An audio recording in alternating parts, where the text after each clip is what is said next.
ஒரு ஃபேன் கேர்லா நீங்க யாரோட ஃபேன்? தளபதி. தளபதி. தளபதி. அப்புறம் பைரவா ஷூட்டிங்க்கு விசாகப்பட்டினத்தில் ஷூட் போயிட்டு இருந்தது. நம்ம டேனியல் பாலாஜி அண்ணாவோட அந்த ஒய்ஃப் போர்ஷன் எல்லாம் அவங்களுக்கு நான் அசிஸ்டன்ட் ஒர்க் பண்ணிட்டு இருந்தேன். அப்போ அம்மா இல்லம்மா அம்மா அப்படின்னாங்க. யார் என்னமா அம்மான்றது திரும்பி பார்த்தா தளபதி.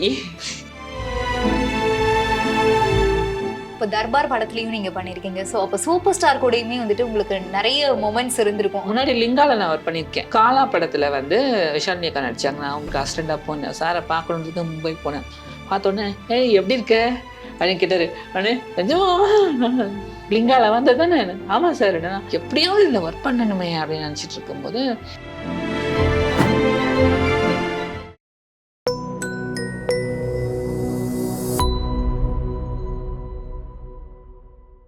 ஆரம்பத்துல இந்த சினிமால டிரான்ஸ் விமனா இருக்கிறவங்கள ஒரு கேளிக்கை பொருளா தான் காட்டியிருப்பாங்க.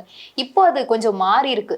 இருந்தாலுமே வந்துட்டு இன்னமும் வந்துட்டு அந்த நிறைய பேர் அந்த ஒரு கேளிக்கையான ஒரு மனோபாவத்துல உங்களை எப்பமாவது பார்த்துருக்காங்களா?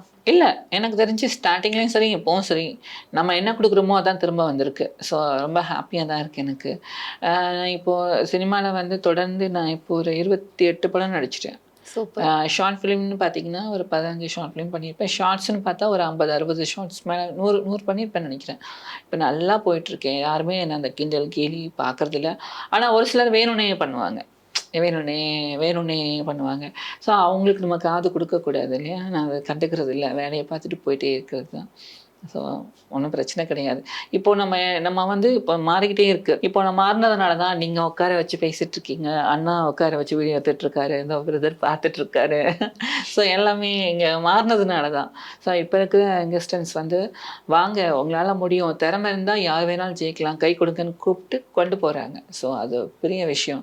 ஸோ வரும் காலத்தில் இன்னும் நிறைய மாற்றங்கள் வரும். மாற்றங்கள் வரும்போது ஏற்றுப்போம். ஸோ ஒரு வாய்ப்பு கொடுத்தீங்கன்னா தான் எல்லாமே மாறும். இப்போவும் டிரான்ஸ்வுமன்ஸாக நிறைய இடத்துல சொல்லுவாங்க, நீங்கள் தான் தொடர்ந்து நடிச்சிட்ருக்கீங்க, அதிகமாக தொடர்ந்து நடிக்க ஆரம்பித்தது நீங்கள் தான் அப்படின்னு சொல்லிட்டே இருப்பாங்க. ஓ அப்படியா? அப்படின்னா ஓகே. சரி, சில பேர் சொல்லுவாங்க சொல்லிட்டு அப்படின்னு அப்படின்னு ஐயா நான் பண்ணுறது போதுயா விடுங்கய்யா அப்படின்னா சரி ஓகே அப்படிவாங்க. நிறைய இடத்துல அவார்டு கொடுக்குறேன்னு சொல்லி கூப்பிடுவாங்க. கூப்பிட்டுட்டு ஒரு 5000 கொடுத்தீங்கன்னா உங்களுக்கு நான் அவார்டு கொடுக்குறேன். இதுக்கு எனக்கு வேணாம். இப்போ நான் எங்கேயுமே அவார்டெலாம் போய் வாங்கினது அந்த மாதிரிலாம் இல்லை. முன்னாடி கொடுத்துட்டு இருந்தாங்க. ஸோ அவார்ட்ஸ் எல்லாம் வாங்கிட்டு இருந்தேன். போனாங்க பண்ணாங்க. ரீசெண்டாக லாஸ்ட்டாக ஒரு அவார்ட் பெரிய ஒரு ஷோ தான். அது வந்து ஒரு பெரிய ஷோ தான். எனக்கு இன்வைட் பண்ணியிருந்தாங்க பத்திரிக்கை வச்சு. நானும் ரொம்ப ஹாப்பியாக ஐயோ நம்மளையும் கூப்பிட்ருக்காங்களே, எனக்கு இந்த மாதிரிலாம் போகணுன்னு தான் ஆசை. ஸோ ரொம்ப ஹாப்பியாக நான் பத்திரிக்கையெல்லாம் எடுத்துகிட்டு போன உடனே நீங்கள் யார் அப்படின்னாங்க. நான் ஜீவா என் பேர், இந்த மாதிரி என்னோடய அடையாளம்னு. அப்படி யாரையும் உள்ளே விட வேணாம்னு சொல்லியிருக்காங்களே அப்படின்னாங்க. ஓ அப்படியா அப்படின்னு சரி இந்த பத்திரிக்கையை காமிச்சேன். ஐயோ நீங்கள் வேறு எங்கேயோ எடுத்துகிட்டு வந்திருப்பீங்க. உங்களை யார் கூப்பிட்டாங்களோ அவங்களுக்கு நீங்கள் கால் பண்ணுங்கன்னாங்க. அப்போ நான் கால் பண்ணேன்னா அவங்க காலை கட் பண்ணிட்டாங்க, எடுக்கல. அதுக்கப்புறம் நான் சொன்ன உடனே ஓ அப்படிங்க அப்போ வெயிட் பண்ணுங்கன்னாங்க. நான் வெயிட் பண்ணிட்டு இருந்தேன். வரவங்க போகிறவங்களாம் நிறைய பேர் சிரிச்சிட்டே போனாங்க, பார்த்துட்டு போனாங்க. அப்புறம் ஓகே ஃபைன் அப்படின்னா அப்புறம் யாருமே எனக்கு எதுவுமே சொல்லலை. ஓகே தேங்க்யூ அப்படின்னு சொல்லிட்டு வந்துட்டேன். அப்புறம் எதுவுமே பேசல. அதுக்கப்புறம் எந்த வருஷம் ஒன்றும் போல. ஒரு ஃபேன் கேர்லா நீங்க யாரோட ஃபேன்? தளபதி. தளபதி. தளபதி. தளபதி தளபதி தளபதி தளபதி தளபதி. ஐயோ அவர் தான் எனர்ஜி. ஓகே, அவரை நேரில் ஏதாவது பார்த்துருக்கீங்களா? பார்த்துருக்கேனே. நான் ஒரு படம் ஒர்க் பண்ணேன், பார்த்தேன். அப்போ வந்து பேசல. வருவார் அப்படிதான். ரெண்டாவது நான் தர்மதுரை நடிச்சு முடிச்சதுக்கப்புறம் பைரவா ஷூட்டிங்க்கு விசாகப்பட்டினத்தில் ஷூட் போயிட்டு இருந்தது. நம்ம டேனியல் பாலாஜி அண்ணாவோட அந்த ஒய்ஃப் போர்ஷன் எல்லாம் அவங்களுக்கு நான் அசிஸ்டன்ட் ஒர்க் பண்ணிட்டு இருந்தேன். பார்த்துட்டு போயிட்டாரு. திரும்ப பார்த்தாரு போயிட்டாரு. பார்த்த மாதிரி இருக்கு. எனக்கு தெரியல. எனக்கு நானும் பார்த்துட்டு பயந்துட்டேன். என்ன பேசலாம்னு நினச்சிட்டு. அப்புறமா எங்கள் ஹோட்டலில் லாஸ்ட் டே ஷூட் முடிஞ்சிருச்சு, நான் கிளம்புறேன் சொல்லிட்டு டிக்கெட் என்ன வரலன்ட்டு வெளியில் நின்று கால் பேசிட்டு போனேன். அப்போது டேனியல் பாலாஜி அண்ணா, ஸ்ரீமான் சார், சதீஷ் சார், இவங்கெல்லாம் நடந்து வந்துட்டு இருந்தாங்க. அம்மா இல்லைம்மா அம்மா அப்படின்னாங்க. யார் என்னம்மான்றதுன்னு திரும்பி பார்த்தா தளபதி. நானே பேசணும்னு நினைச்சேன். அவரே வந்து மாமனாரு ஐயோ தளபதி கிள்ளி பார்த்துக்கிட்டேன், கத்துறேன். என்ன நீ நிஜமானு பார்க்குறேன் அப்படின்னா, நீங்கள் தர்மதுரை பண்ணீங்களான்னு. ஆமாம் நான் படம் பார்த்தேன், ரொம்ப நல்லா இருந்தது, அதான் எங்கேயோ பார்த்த மாதிரி இருக்கே அப்படின்னு சொன்னேன் அப்படின்னா. ஓ மை காட் என்னடா இது அப்படின்னுச்சு. ரொம்ப சந்தோஷமாக இருந்தது. அப்போ என்கிட்ட கேமரா மொபைல் கிடையாது, 1100 நோக்கியா தான் வச்சுருந்தேன். அப்போது நான் சதீஷ் அண்ணா இருக்காங்க இல்லையா, அவங்களோட மொபைலில் ஃபோட்டோ எடுத்து ஃபேஸ்புக் மெசேஞ்சரில் அனுப்ப சொல்லி சேவ் பண்ணி அந்த ஃபோட்டோ வச்சுருக்கேன். அதுக்கப்புறம் பார்த்தீங்கன்னா நான் சர்க்கார் படத்தில் விஜய் சார் அம்மா கேரக்டருக்கு நான் மேக்கப் போயிருந்தேன். அப்புறம் நடிக்கிறதுக்கு வேலை இல்லை, நான் அசிஸ்டண்ட்டாக மறுபடியும் போனேன். அப்போது சாங்கு அப்போ இந்த வீட்டு சீன்ஸ் எல்லாம் வரும் இல்லையா, அப்போது நான் மறுபடியும் இல்லை ஏன்னாலுமே இது வந்து ஷார்ட் ஃபிலிம்ஸ்லாம் சூப்பராக பண்ணியிருந்தீங்க நிறைய பார்த்தீங்களா அப்படின்னா. சூப்பராக இருந்தேங்க. நான் வீட்டில் என்ன வேலைம்மா ஷார்ட் ஃபிலிம்லாம் பார்க்குறேன், ரொம்ப அழகாக இருந்தது, ரொம்ப ரொம்ப ஹாப்பி எனக்கு. அப்போது எனர்ஜியை கிடச்சா அப்போ தான் நான் ஷார்ட் ஃபிலிமே தொடர்ந்து பண்ணலாம், எல்லாம் பார்க்குறாங்க, நம்ம பண்ணலாம் அப்படின்ற ஒரு நம்பிக்கை எனக்கு அப்போ வந்தது. அப்புறமா பண்ணேன். அதுக்கப்புறம் நான் உங்களோட நடிக்கிறோன்னா வெயிட்டிங்மா அப்படின்னு சொன்னார். ஸோ இப்போ அதோட கடைசி படம் அனௌன்ஸ்மெண்ட் பண்ணியிருக்காங்க. ஸோ கிடச்சதுன்னா பண்ணலாம், இல்லைன்னா ஒன்றும் பிரச்சனை இல்லை. தளபதியோட போர் படையில நம்மளும் ஒரு வீரராக இருப்போம். ஸோ இப்போ அவர் அரசியலுக்கு போயிருக்காருல்ல, ஸோ அவர் ஃபர்ஸ்ட் இந்த அரசியல் அனௌன்ஸ்மெண்ட் கொடுத்தோடனே நீங்கள் அதை பார்த்துட்டு என்ன ஃபீல் பண்ணீங்க? ஹாப்பியாக தான் ஃபீல் பண்ணேன். அதாவது அவர் என்ன பண்ணாலுமே ஹாப்பி. ஸோ நம்மளுடைய நமக்கு ஒரு விருப்பம் இருக்கும் இல்லையா, அவரோட விருப்பத்தை நம்ம ஏற்றுக்கணும் இல்லையா, நம்ம எல்லாம் பண்ணுங்கன்னு சொல்ல முடியாது இல்லையா. அவரே திரும்ப வந்தால் ஓகே தான். அரசியலில் வந்து இருந்தாலுமே தளபதி தானே, எங்கே இருந்தாலும் ஐ லவ் தளபதி. இப்போ தர்பார் படத்துலையும் நீங்கள் பண்ணியிருக்கீங்க. ஸோ அப்போ சூப்பர் ஸ்டார் கூடயுமே வந்துட்டு உங்களுக்கு நிறைய மொமெண்ட்ஸ் இருந்திருக்கும். நான் ஒரு படத்தில் மேக்கப் அசிஸ்டண்ட்டாக போனேன் ஹீரோயினுக்கு. அப்போது நான் திருநங்கைன்னு சொல்லிட்டு என்னை கூப்பிட்டுட்டு, அப்போ என்கிட்ட கேஷ் கூட இல்லை. சாலிகிராமத்தில் அப்போது சென்னையில் வெள்ளம், அதுவும் அதே டைம் தான். என் கையில் காசு இல்லை. அப்போ ஷீலான்னு ஒரு அக்கா இருக்காங்க, அவங்க வீட்டில் தான் இருந்தேன் நான், வலசரவாக்கத்தில். அந்த அக்காவோட வீட்டில் தான் தங்கியிருந்தேன். அங்கே வலசரவாக்கத்துலேருந்து நடந்தே மயிலாப்பூர் வரைக்கும், அங்கே தான் ஆஃபீஸு, நடந்தே போனேன். போயிட்டு இது மாதிரி அசிஸ்டண்ட்டாக வேணும், ஹீரோ வேணும், அப்போ அசிஸ்டண்ட்டை பார்க்கணும் அப்படின்னாங்க. போனேன். ஓ நீங்கள் இப்படியா, சரி ஓகே நீங்கள் கிளம்புங்க, நாளைக்கு இன்னொரு இடம் சொல்லி அங்கே வர சொன்னாங்க. ஓகேங்க அப்படின்னு திரும்ப மறுநாள் போனேன். நீங்கள் திருடங்கய்யா, நீங்கள்லாம் ரஜினி சார் படத்துலலாம் ஒர்க் பண்ணால் என்ன ஆகுறது, அப்புறம் வந்து ஒரு 100 ரூபாய் வச்சுக்கோ, வந்த பாவம் காசெல்லாம் வேணாங்க நீங்களே வச்சுக்கோங்க சொல்லிட்டு வந்துட்டேன். எப்படியாவது இதில் ஒர்க் பண்ணணுமே அப்படின்னு நினச்சிட்டு இருக்கும்போது திரும்ப முன்னாடி லிங்காவில் நான் ஒர்க் பண்ணியிருக்கேன். லிங்கால விஷாலினி அக்கா மேம் கூடலாம் ஒர்க் பண்ணியிருக்கும் போது பார்த்தாரு. அப்புறம் நான் காலா படத்தில் வந்து விஷாலினி அக்கா நடித்தாங்க. நான் அவங்களுக்கு அசிஸ்டண்ட்டாக போனேன். சாரை பார்க்கணுன்றதுக்கு மும்பை போனேன். பார்த்தோன்னே ஏய் எப்படி இருக்க அப்படின்னு கேட்டார். அண்ணே நிஜமா லிங்கால வந்தது தானே? ஆமாம் சார். என்னன்னா கூப்பிட்டு செம்மையாக பேசிட்டு கேரவன்லாம் இருந்துட்டு ஃபோட்டோலாம் ஒன்று எடுத்தேன். அப்போ ஒரு ஃபோட்டோ எடுத்தேன். வந்து சூப்பராக இருக்குது, நல்லா பண்ணு, வாழ்த்துக்கள் அப்படின்னாரு. தேங்க்யூ சார் அப்படின்னு வந்தேன். திரும்ப இங்கே முடிச்சா இந்த சர்க்காரில் ஒர்க் பண்ணும்போது முருகதாசர்கிட்ட வாய்ப்பு கேட்டிருந்தேன். அப்போ இதில் ஒன்றும் இல்லை. சாரோட அசிஸ்டண்ட் கார்த்திக்னு ஒரு அண்ணா இருக்காங்க, அவங்க கிட்ட தான் நான் சொல்லி சார்கிட்ட பேசினேன். அப்போது சொன்னாங்க இந்த மாதிரி தரேன், இதை இல்லை அப்படின்னாங்க. இதில் ஒன்று இருக்குது, ஆனால் டைலாக்கே இருக்காது. நீங்கள் அதில் ஒரு திருநங்கை வருவாங்க ஒரு சாங்கில், புரட்சி செய்ய ஒரு சாங் வரும்ல, அந்த படத்தில் தான் நினைக்கிறேன். அதில் தான் ஒரு டைலாக்கே இல்லாமல் சின்ன ஒரு விஷயம் இருக்கும். அதில் நான் பண்ணுறேன் என்ன, இல்லை வேண்டாம் நீ பண்ண வேணாம், நான் உனக்கு தரேன் அப்படின்னாங்க. அப்புறமா எனக்கு தர்பார் போகும்போது முதல்ல ஹீரோ யாருன்னா அதெல்லாம் தெரியாது எனக்கு.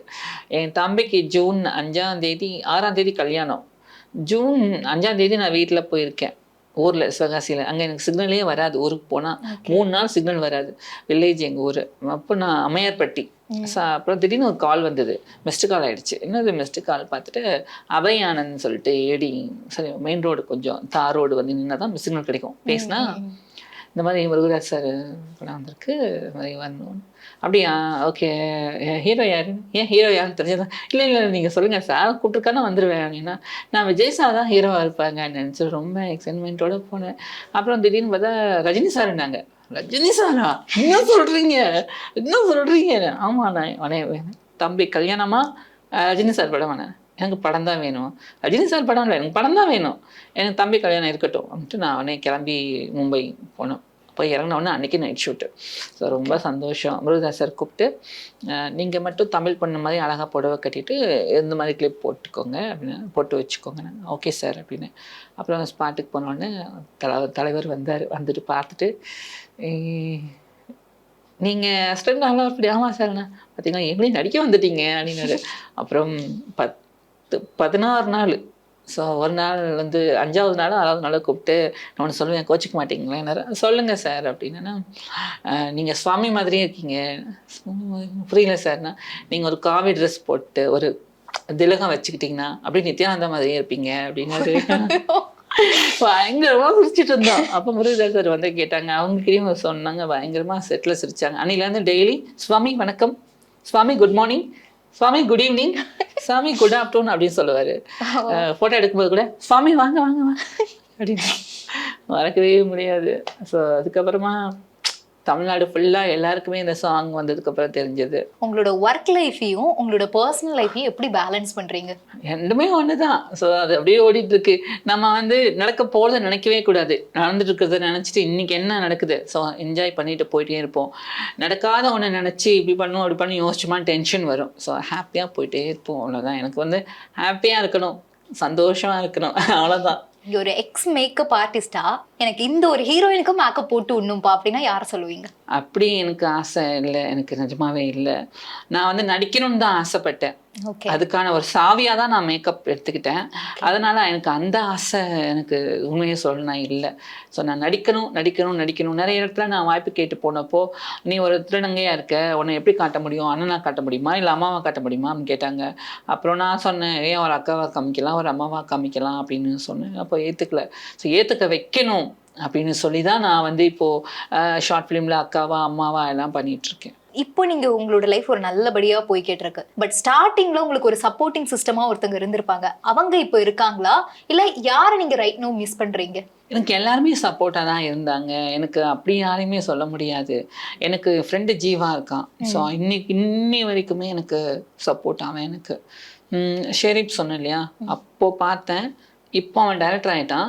ரணம்னு ஒரு படம் பண்ணால் அதில் எனக்கு ஒரு ரோல் கொடுத்தான். இப்போ ஒரு படம் பண்ண போகிறோம், அக்டோபர் ஸ்டார்ட் ஆகுது, அதில் எனக்கு ஒரு ரோல் கொடுத்துருக்கான். ஸோ அது மாதிரி இருக்காங்க. யாரையுமே நம்ம வந்து நம்ம லைஃப்பில் பார்க்குற ஒவ்வொரு மனுஷங்களுமே நமக்கு சப்போர்ட் தான். ஸோ எனக்கு அது ஒரு பெரிய சப்போர்ட். இந்த ஊருமே எனக்கு ஒரு பெரிய சப்போர்ட். நான் யாரையும் மிஸ் பண்ணல. நிறைய பேர் என்னைய பேசாமல் போயிட்டாங்க.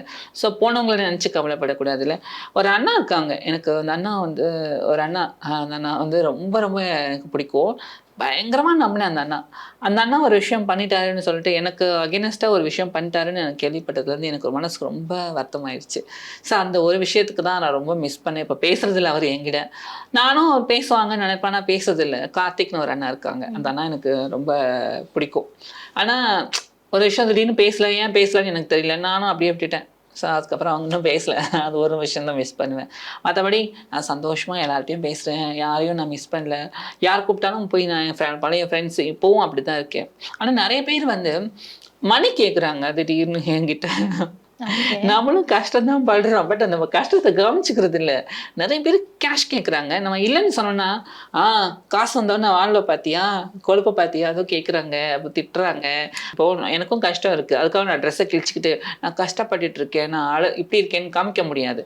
ஸோ நம்ம கஷ்டத்தை பார்த்து வர இது வரைக்கும் எனக்கு வேலை வந்ததெல்லாம் என்னுடைய திறமையை பார்த்து தான் வரணும். என் கஷ்டத்தை பார்த்து வந்த நான் ஒரு ட்ரான்ஸு பாவம் அப்படி யார்கிட்டையுமே பண்ணது கிடையாது. டேலண்ட்டை பார்த்து கொடுக்குற ஜாப் தான் நான் பண்ணிகிட்ருக்கேன். ஆனால் என் கஷ்டம் உங்களுக்கு தெரிய மாட்டேங்குது. ஆனால் என் கேஷ் கேட்குறாங்க. நம்ம இல்லைன்னு சொல்லிட்டா அப்புறம் ரொம்ப மாதிரி அடுத்த வாடி பார்க்கும்போது அன்ட்டு போயிடுறாங்க. ரொம்ப வருத்தமாக இருக்குது.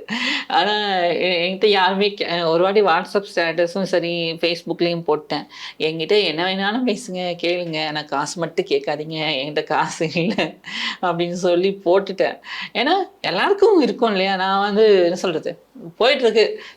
கொடுக்கணும்னு எனக்கும் ஆசை தான். ஆனால் எனக்கு வரலையே, நான் எப்படி கொடுக்க முடியும்? இப்போ நீங்க நடிப்பு இந்த மாதிரி வந்துட்டீங்க. பட் இன்னுமே நிறைய பேர் பஸ் ஸ்டாப்ல இருந்து பணம் கேட்கறதா இருக்கட்டும், அந்த மாதிரி ஒரு சில பேர் இருக்காங்க. யாருமே வந்துட்டு விரும்பி அந்த மாதிரி பண்ண மாட்டாங்க. பட் அவங்களுடைய சூழ்நிலை அப்படியா இருக்கு. பட் அவங்க நீங்களுமே வந்துட்டு முன்னேறலாம் அப்படின்னு சொன்னாலுமே அதுக்கான முயற்சி எடுக்காத மாதிரி ஒரு சில பேர் தெரியுதே. ஸோ அவங்களெல்லாம் பார்க்கும்போது உங்களுக்கு என்ன தோணும்? எனக்கு அந்த மாதிரி எதுவும் தெரில. எனக்கு வந்து அவங்கவுங்க லைஃப்பை பற்றி அவங்கவுங்க திங்க் பண்ணி அவங்கவுங்களா தான் மாற முடியும். நீங்களோ நானோ யார் மேடை போட்டு சொன்னாலும் டெய்லி என்ன சொன்னாலும் யாருக்கும் இதாக அவங்கவுங்களுக்கு தெரியும். இப்போ ஆண்கள்லேயும் குடிகாரங்க இருக்காங்க, திருடன் இருக்கான், கொள்ளையடிக்கிறவங்க, பொண்ணுங்கள்லேயும் இருக்கிறாங்க. அதே மாதிரி இருக்காங்க. எல்லாரையுமே நம்ம குறை சொல்ல முடியாது. ஏன்னா எங்கள் அதெல்லாம் கொஞ்சம் அதிகமாக இருக்கும், கொஞ்சம் 2-3 இருக்கும், அவ்வளோதான். மற்றபடியெல்லாம் மாறும். அதான் சொன்னேனே, மாறிக்கிட்டே இருக்குது. இப்போ எல்லாருமே படிக்கிறாங்க, எஜுகேஷன் எல்லாருக்குமே இப்போ ஈக்குவலாக கிடைக்குது. ஸோ எஜுகேஷனால் எல்லாமே மாற்ற முடியும். எஜுகேஷன் இப்போ நம்ம தமிழக அரசாங்கமுமே திருநங்கைகளுக்கு எஜுகேஷன் கொடுக்கறதுக்கு பயங்கர சப்போர்ட் பண்ணுறாங்க.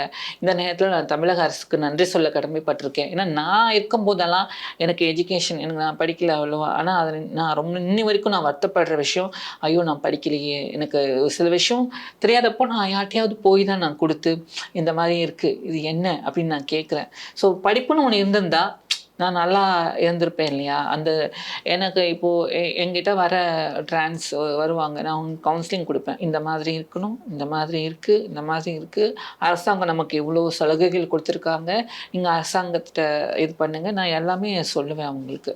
அப்புறம் அவங்க ஓகேம்பாங்க. ஆனால் ஒரு சிலர் வந்து ஐயா என்ன இது இப்படிலாம் சொல்கிறாங்க அப்படிம்பாங்க. ஒரு சிலர் வந்து புரிஞ்சுக்கிட்டு போயிருக்காங்க.